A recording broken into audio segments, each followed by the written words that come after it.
And we're connecting to YouTube now. And there we go. All right. So, welcome everyone to another episode of 40 Days of K. And today the word is balance.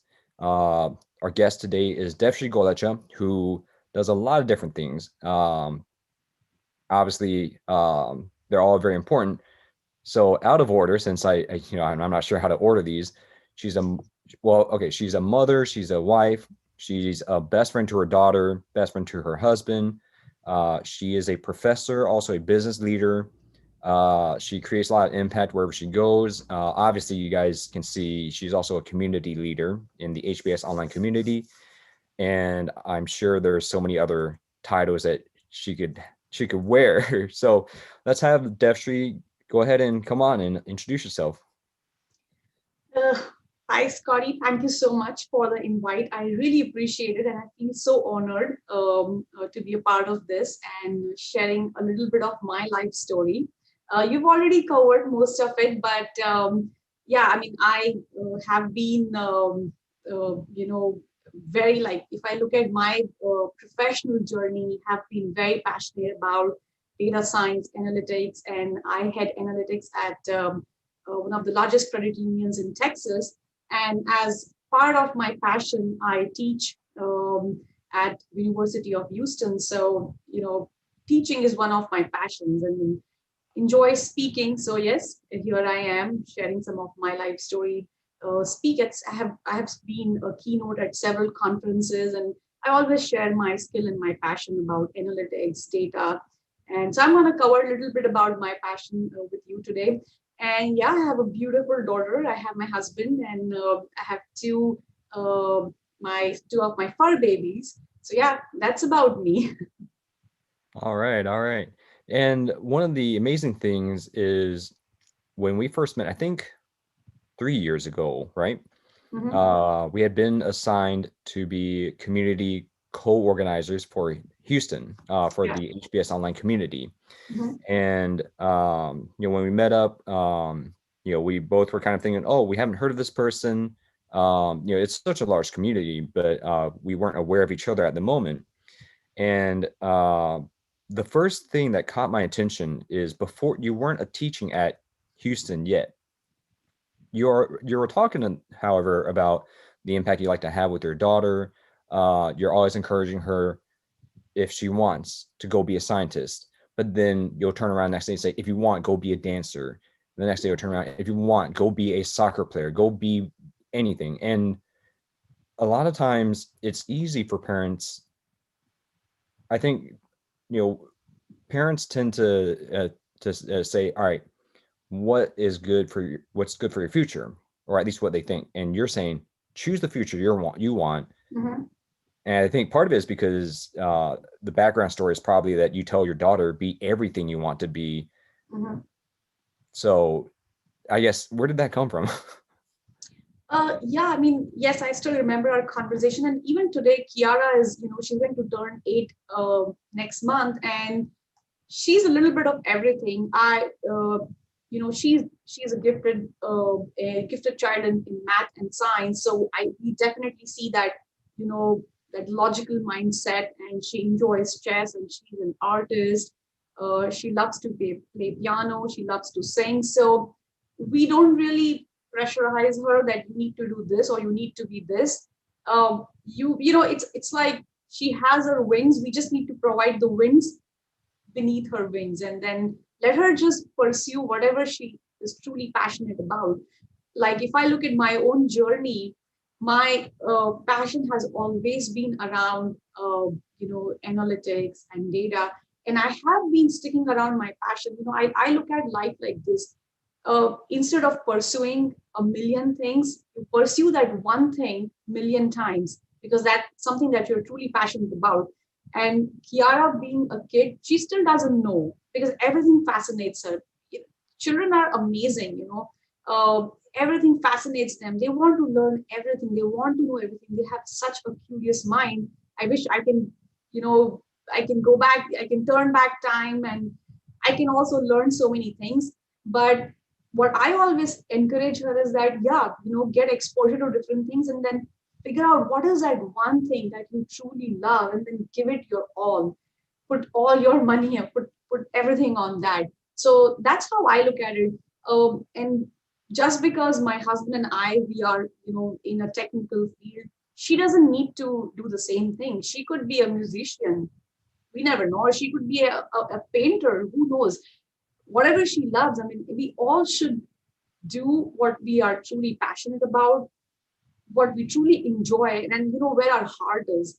I think money always follow it, but it should always be what you love, your passion, and then money would follow that. That's how I, because obviously you have to earn, right? I mean, you can't be just thinking about passion and what you truly enjoy. So it all follows if you put all your energy on that one thing that you feel you're really good at. Yeah, it's great. And I think one of the really interesting things is you do all this while balancing a lot of other things Mhm. outside of your family roles. And definitely for a lot of people, when we're growing up as students, it's already really difficult to say, all right, what do I do beyond being a student? Maybe I have one or two sports, but a lot of us, going through school, we're just a student. Um, Now for you, you found ways to manage a balance to be many different things. Yep. So I guess for you, part of it I understand is to inspire your daughter, to lead by example, but part of it is also what you tell her is also what you want for yourself, right?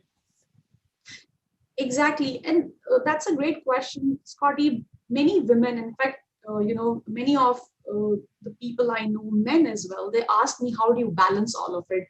And I have been asked this question several times. In fact, I was in an official meeting a few days ago, and somebody asked that question, how do you balance all of this? Honestly, I don't know. But what I know is everything that I do, I enjoy it, and it's all kind of connected to one another. So if I think about my job, I lead analytics. Yeah, it's all around numbers and data. If I think about what I teach, again, it's all around numbers and it's related to my stream. It's related to I'm a master black belt. I mean, Lean Six Sigma master black belt. So it's all about statistics and optimization. When I go out as a speaker, again, it's all about data and analytics. So even my role as I recently got engaged with Women in Data Science, Stanford University organization as an ambassador. Again, it's about data science. So if I think Yeah. about it, everything that I'm doing, it's all interconnected. It's not like I'm trying to accomplish 10 different things which have no connection with one another, and then my energy is completely kind of divided. Yeah. If I look at holistically, it's all one and the same thing. Even I write articles, again, it's all around that same stream. So I feel that everything that I'm doing, it actually adds up, and it's building my straw man. That's how I look at it. Yeah. Yeah, yeah. And I think it's easier, based on what you're saying, it's easier to say, okay, here's a lot of people would say, you're doing this job, and then you're doing this job, and then you're doing this volunteering, where you view it as, here's a task to complete that happens to be a job. Here's Mhm. another task to complete that happens to be a job. Here's a task to complete that happens to be volunteering, because that all builds into that, that pyramid, like you're saying. Mhm. So I guess one of the interesting things to me is I think you started teaching 3 semesters ago, right? Mhm. Yeah. I've actually I started teaching. My first one was in 2019 uh, spring. Yeah, so yeah, this is my fifth now. Oh, okay. Yeah, yeah. Yeah. So for you, that's a lot of the same lessons you pass on to your students. Mhm. So I guess I mean, you've had a few students probably graduate by now, right? Yes. Yes. So I guess have you been able to follow up and see what it's like in their life, that impact, have they been able to find that balance for themselves as well? Oh, yes, I am connected to many of my students, and some of them have started working. To your point, they've graduated. I see their post on LinkedIn. I feel so happy that this person was my student, is now a director, and it gives me so much. Wow. It gives me so much happiness. Yeah. And they still reach out to me. They still ask me, what do I do? I need to get into the field of Six Sigma. I want to be a Yeah. process improvement consultant. And when I teach, I always say that find out what are you truly passionate about. I think it's high time you need to figure it out, because this is how I look at it. Some people in their entire lifetime, they never find out, and they're just doing something because they know Mhm. they have to earn, and they have no idea why they are doing it.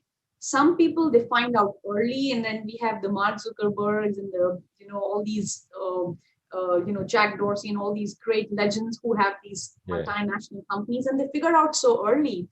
And then some, it comes late to them. Like to me, it came at a later point. Like I started my career into sales, and I was a field sales executive back in India. If I look at, remember those days, when I moved to the US, there is a sudden shift in my career from sales. Now I'm doing statistical analysis, absolutely no degree in engineering, didn't Completely study different. math. Yeah, didn't study math after my 10th grade. I barely, managed to pass when it comes, when it in my 10th grade, had really Yeah. bad performance in mathematics. But, when you start enjoying something, the same person who could barely pass her 10th grade when it comes to her math and science. And then when I took my GRE, I scored a perfect 800 on 800 in quant. Mhm. It's about giving yourself into it, giving yourself that chance. That do you enjoy it? That's the first question. And if yes, then you have to give it all. You have to put more than 100%. You can be like, there shouldn't be shades of gray when you're trying to accomplish something in life. It needs your 100% undivided focus and attention. So I think that's how I look at it. Yeah. And I've been telling a lot of people recently, especially the students I mentor, that practice doesn't make perfect.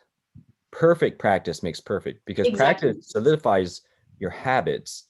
And on top of that, I told them, for example, for me to have played basketball my whole life, a lot of it is because 90% of the time, 9% of my basketball time is practicing. So the 10% when I do play games, it may be less than 10%, but when I do play games, I'm fully confident in my abilities. I never step on the court thinking I'm gonna lose.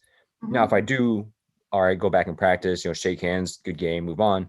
But at the least, until the game is actually over, even that last second, I'm always thinking there's got to be some way, either I'm just not playing hard enough, or I'm not practicing well enough, or I'm just not outthinking my opponent. And like you said, 100%, you got to jump in.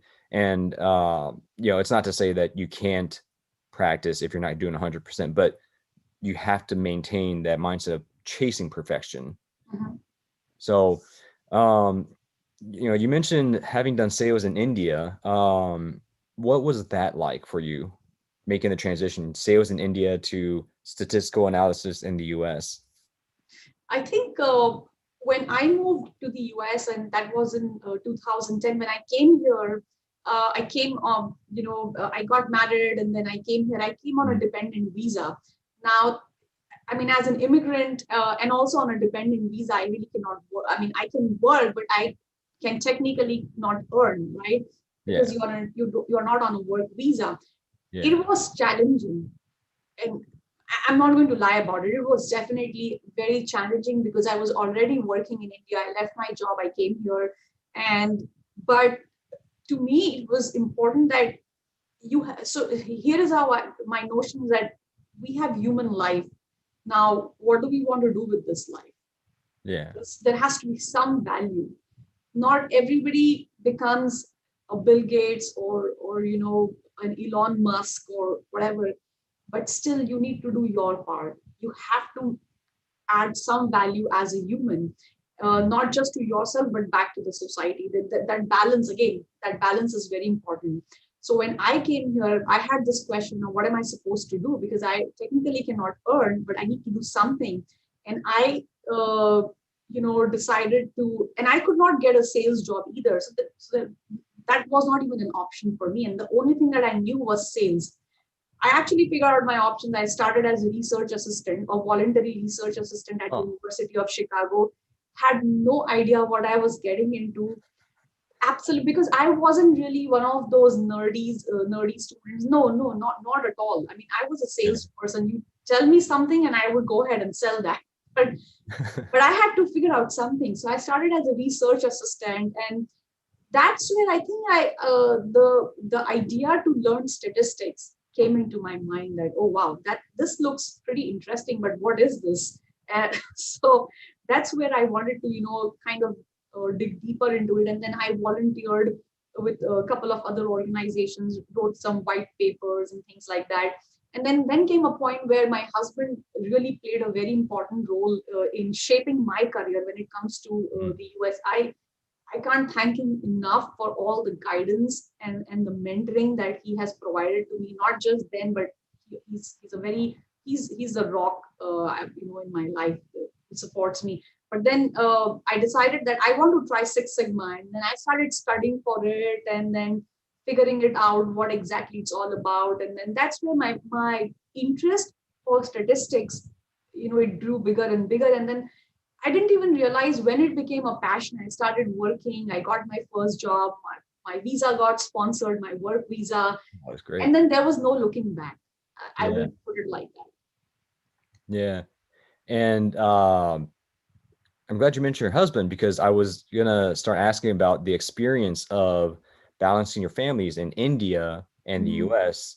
mhm. Um, and of course, as you mentioned, your husband has played a big role. So how do you manage that? Because um, so well, we're in Texas, Central Time Zone, and India is all because the time zone for India is a little different. It's almost 12 hours off, so it's almost Yes, exactly yes. the opposite for us. So how do you manage that? Yeah, I mean, it's interesting, Scotty. You wouldn't believe it, but in my mid 30s, and I still talk to my parents every single day. Uh, Mhm. I have to maintain that balance, right? I cannot be all about my work, my ambitions, or my teaching and all other things Yeah. that I'm engaged into.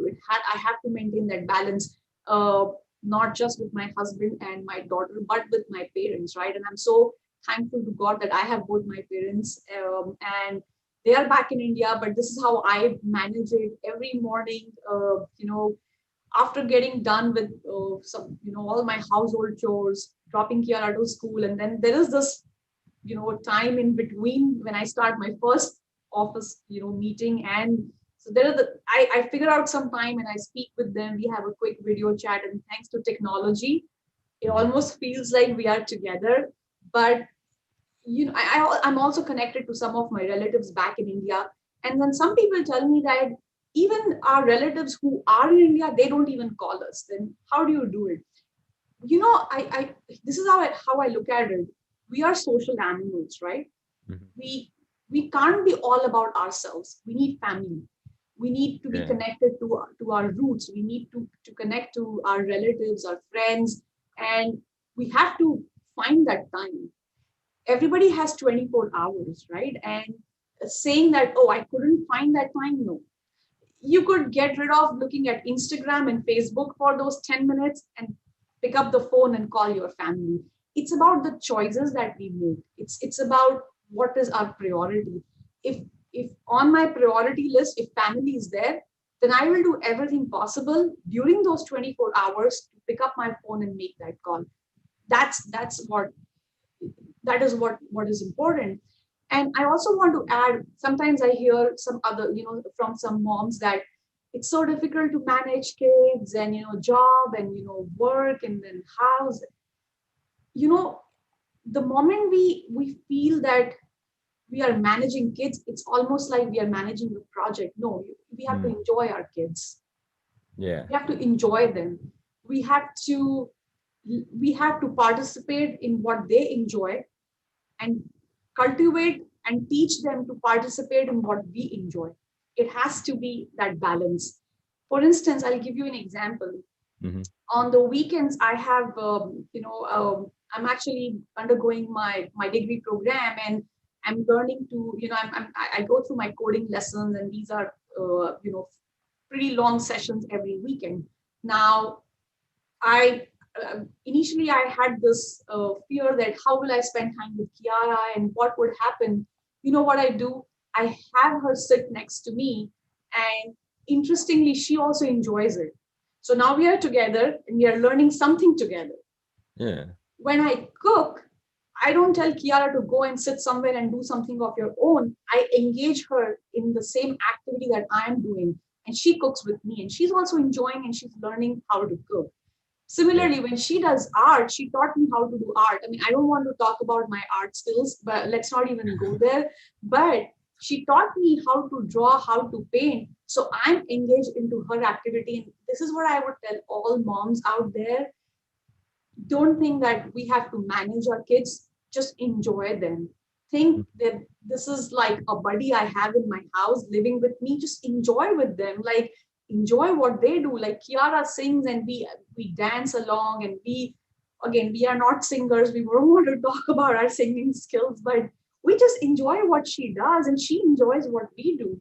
I was sharing with Kiara, my my friend Scotty is going to interview me, and she was like, wow, go ahead and all the best. And that's how it should be, instead of worrying, oh my god, what do I do, where do I put my daughter. Every time I go for a speaking session, I always take Kiara along with me, and she's one of my audiences. So Yeah. that's how I find my balance. Well, I'm sure next time we have you, we go ahead and bring her on as well. Oh, she would enjoy that. Hey, maybe that's just one of the things she can do.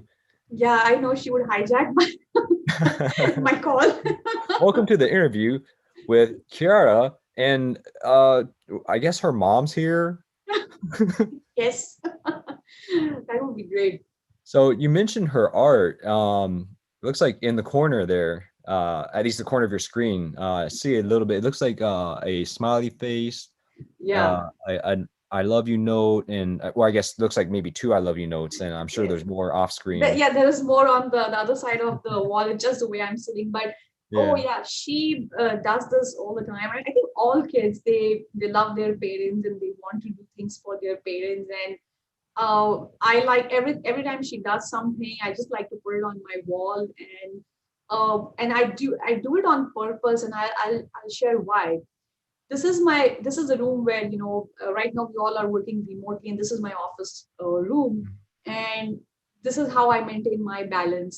When I'm working, I look back, I turn around and see, and then that tells me I have that other half of my life, and yeah, then that tells me that I'm not just a business leader, I'm also a mom. So yeah, it's so important that the environment has to be very positive for me. That helps me keep my balance. And in fact, on my desk, I have some of her things, and oh wow. I look at it, and then she's just put a potato head. so so that just keeps me, sometimes I'm stressed out. I look at things that she has put on my desk, and I would start laughing. Interestingly, when I once I was stressed out, and she made a rock and she put hope. So Oh so I have things like that, and I look at them, and that just they cheer up my mood. yeah, that's amazing. It reminds me, I haven't really watched The Simpsons much, but I know there's an episode where Homer, um, he quits his job, and then he doesn't like his boss. So he quits the job. And then a little on later, he finds out, his wife Marge is she's pregnant with another kid. They already have Bart and Lisa, but now Marge is pregnant with Maggie. And so Homer goes back, and his boss is mad, but he does everything he can to get that job back. And then on the little board next to him, where his schedule is and stuff like that, he has these letters, and he arranges the pictures of Maggie and these letters to remind himself every day, do it for her. Yeah, And I think not just for parents, but for everyone, finding that motivation. And a lot of times that motivation could be another person, not necessarily in the sense of, oh, I need to fall in love with someone, but more, here is a friend who inspires me, or here's my younger cousin that, he's from, he's a lot like me and he's like this, so I want to do that for him. Or here's, maybe here's the freshman I met when I was a junior, and he wants to be this person that I'm trying to become. And I think everyone has just lots of different examples, people that they can say, all right, that's a person that I want to, do it for them. And obviously it's a much more powerful motivation when it's, in your case, it's Kiara, it's your daughter. But I think everyone has someone like that, whether we realize it or not. Yes. I think if I think about whatever I am doing, I think I do it for myself, Scotty. I'll be honest with you. Yeah. I think no, I don't blame anybody for my failures, but I feel that I have to give credit to a lot of people for my successes. I always give credit to my husband for just being there and supporting me and mentoring me, being that guide. I thank Kiara all the time. I have so much gratitude for my daughter for being such an amazing kid that she makes it easy for me. Like when I teach at UH, when I go to my class, every single class, she accompanies me and she sits in that class for 2 hours, and that child is such a blessing. She makes it so easy that I can pursue my passion of teaching and not Yeah. sacrifice my time with her. And she could also be a part of it. But I feel everything that I do, I don't say that, oh, I'm doing it because of this person. Oh, I do it because I want to do it, because I enjoy Yeah. it. And uh, because that's part of my passion. But as I share with you, I always like to give credit for my successes. Um, and then the failures, sometimes, yeah, I mean, as a human, we feel, oh, I failed because of this person or that situation. But I think it's all the onus is on us. We fail because something we didn't do it right. But I think Yeah. failure is an opportunity, right? We become a better person out of it. So that's how I look at it. Yeah, and I think one of the key things is, for me as a kid growing up, I remember seeing a lot of, I think on those video game arcades, the ones you put in a quarter. I remember in the early '90s seeing a lot of them would, they would say stuff like, winners don't do drugs, winners this and this. And then as I get older, I get into sports, I start hearing winners never quit. Uh, and one of the big things is, it's okay to lose. The key thing is, can you learn from that and come back? Because failure doesn't have to be a destination; it can be a stopping point. And of course, I mentioned this in other episodes, but Dwayne Wade had a commercial. It said, "Fall down 7 times to get up 8." Numerically doesn't make sense, philosophically amazing. We hear examples of all these people saying, I wasn't an overnight success.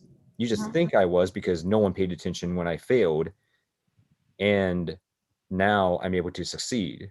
mhm. But here's 18 years of hard work, or, here was 5 years of, living on just bread and oranges, or something like that. And, like you said, along the way, giving credit to lots of people, there's always people who are trying to help you. But in the end, did you execute enough? Did you do what you needed to do? Because if, let's say if I'm driving a bus and you don't get on, I can't take you to the next stop. I mean, you can walk there, but, at the least, all right, that's you figuring it out. But I'm not driving you there if you don't get on the bus I'm driving. All right, maybe call a taxi, maybe walk there, run there, bike there, but at the least I'm offering a ride on this bus and you didn't get on. Or if you do, all right, here you go. Right. And absolutely, I mean, people can support you, right? But at the end of the day, that that call to action, Yeah. it has to come from you, right? I mean, you are the one who will make things happen, and then people can help you provide that ladder, but you are the one who will have to climb that ladder, right? Yeah. And at the same time, not forget people who are holding that ladder for you down there. Um, I mean, in my life, I always, think about my parents. Like my mom is my. If I look at one woman, who is my source of inspiration, that's my mother. Very strong woman and has been a great source of inspiration for me. And I look up to Yeah. her, and I always feel that, what they did for me was back in India. Even when I had Kiara coming, my mom came here, and the support that I got from my mom so that I could go and work, the support that I get from and my father being a diabetic, staying in India all by himself, with my brother. And then Yeah. we don't realize what, the people that love us, what they do for us, we don't realize it. But that retrospection is very important. Yeah. Although we feel that, oh, I did it, like, oh my goodness, I have achieved it, this is because of my hard work, because I spent 20 hours a day working on this 7 days a week. Yes, absolutely, you did, you're the one who made it happen. But don't forget the ones who are holding that ladder up, ladder down there, so that you could climb it. And uh, yes, it's my effort, it's my hard work, everything that, whatever, little I have achieved in my life. But I can't emphasize enough how much my family, my parents, my husband, daughter, they all have. And then a lot of my bosses, the leaders, my friends, even, support. Like today, you invited me to share my story. You are in a way empowering me, encouraging me to share my story so that others can also maybe take something from it. Uh, Yeah. so that's how I think about it. Yeah, like Kiara in a bit. She can watch this too. Yeah, and I think like you said, it's important when they're holding that ladder, they're providing a foundation. They're making it Yes, possible yes, for you to climb that ladder. Now, yes. whether you do or not, that's your choice, but they've built that foundation, they've created that foundation, Mhm. and they've made it possible. And Yes. then, like you said, it's just, do you want to climb it? And then from there, how high do you want to climb? So, I think one of the really interesting things is, it seems like a lot of your relationship with your parents has directly informed your relationships with your husband and your daughter. And then as you go into the business world, in the education world, on campus at University of Houston, a lot of what your parents passed on to you and taught you is what you bring to others, whether it's at home or elsewhere. You're absolutely right. So here is my notion about how our behavior and characteristics are influenced. I think the Mhm. first five people that are around us, uh, they influence and they impact the way we behave. Yeah, A lot of our energies, we do take on people's energy, right? I mean, whether we accept it or not, it does affect us, right? yeah, And the people that are the closest to me are my parents, my husband, my daughter, my pets. They also teach me a lot. I learn a lot about loyalty. yeah, They, my dogs, I mean, they show us what selfless love is. No matter how you look, no matter who you are, whether you have a single penny in your pockets, you could look the ugliest, we still love you. So, yeah, you know, the so I think, yes, I mean, all these people, they influence my life and how I behave and how I act. And then I also feel that you have your own energy. You hmm, have to decide how you want to portray yourself, who you truly are. And I'm a very sensitive and emotional person.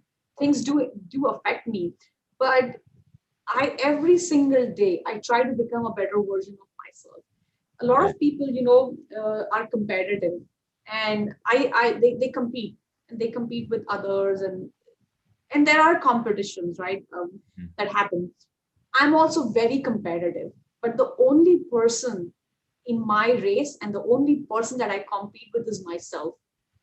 yeah, I'm like every single day, I'm like Devshree dot version one, version two, and I like to be a better version of myself. And I always, every night when I go to bed, I think about it. What did not go right today, and how could I have done it better? How could Yeah. because I behaved and reacted in a certain way, how did people have perceived it?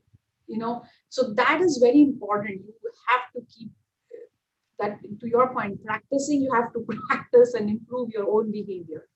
Yeah. Yeah. And I think, the loyalty you mentioned, the gratitude, Mhm. um, it's easy for us to, when we're first starting to succeed, it's easy to think, oh, uh, I made it and this is my success. And a lot of people who are able to move on to their next success over time, they start to learn that there's a lot of loyalty and gratitude. The people who helped you along the way, whether it was they helped you once when you got started, or they helped you a lot, Mhm.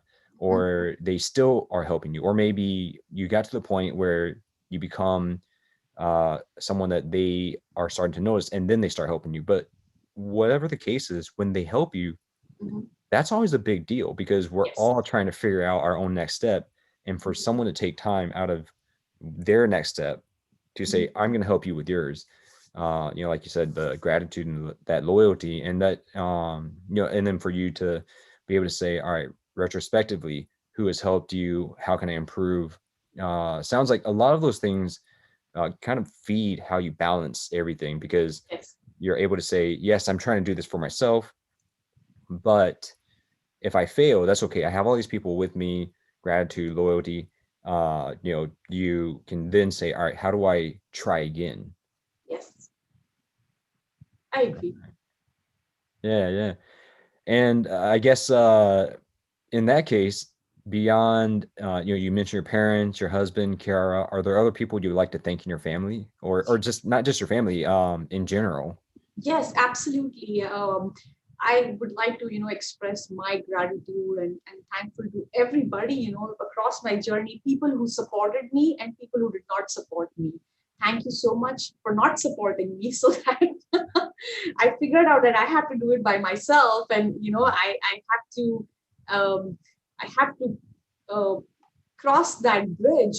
And to those who supported me, who were even that, it doesn't matter how big or small of a support, at that point I needed that support, and people Yeah, stood for me. And be it my past bosses, the different leaders I reported to, they have influenced uh, my life a lot, and I have learned a lot from them. My peers, my friends, my students, they make me feel, they every time, at the end of the semester when I read their feedback, it's that emotional moment for me, that I did something right. yeah, So because I learned so much from them, and so yeah, I'm just thankful overall for the life that I have, and I wouldn't change anything about my life. Sometimes I hear people say that, oh, if I could turn back time, I could change. No, absolutely not. This is me, and I made those mistakes, and that happened to me, this happened to me. That's fine. This is me, this is my life, and it couldn't have been better than this. So I think if I look at it, it's been a great journey, and I continue to look forward now that I'm at a point where I want to start impacting the lives of other people, encourage them, empower them, or especially I'm women in the field of analytics and data science. I'm so excited to do something when it comes to giving back, uplift them, so that they could also feel that yes, this is not a field that we cannot explore. Like me being a non-engineer, non-math, can lead analytics. I'm pretty sure anybody can do that. all right, yeah, great words. So, I guess, you know, you've talked about the balance you found in your life, how you managed that balance, and then, like you said, it's not so much managing, it's enjoying it. And with Kiara, Yes. you enjoy all these things with her. Um, would you like to leave any last words, specifically for Kiara? Yes. And at some point, whenever she sees this, all I want to say is that be a lifelong learner, enjoy the process of life. It's unpredictable. We don't know what's going to happen the next minute, but enjoy every single moment of your life. And I also want to share it with everyone, who watches it. Be a lifelong learner. It doesn't matter if you're 80 or if you're 8, be curious. And because you never know, something that you read or learn today could become your passion tomorrow and be a fantastic career day after tomorrow. All right. Thank you, Devshree. This is great. Definitely looking forward to having you back again. Yes. For everyone watching, feel free. We'll leave some contact information in the video description for Devshree. And Kiara, you're very, very lucky. Uh, However old you are when you're watching this, whether it's now or in the future, we really hope that you enjoyed this and have fun with your mom, have fun, and yeah, go be everything you want to be. Thank you so much, Scotty. And just wanted to thank you, the most. Thank you for inviting me. You are amazing. And I'm so glad that you are inviting people to share their life stories and, inspires others to learn from our stories. So thank you so much for this interview. I appreciate it. Yeah, and thank you for coming on. Definitely going to bring you back at some point. So Absolutely. yeah, don't want to take too much of your time. Let you get back to hang out with Kiara and whatever songs, dances, artwork, or maybe she has a science experiment. Whatever she's doing, I hope you enjoy that.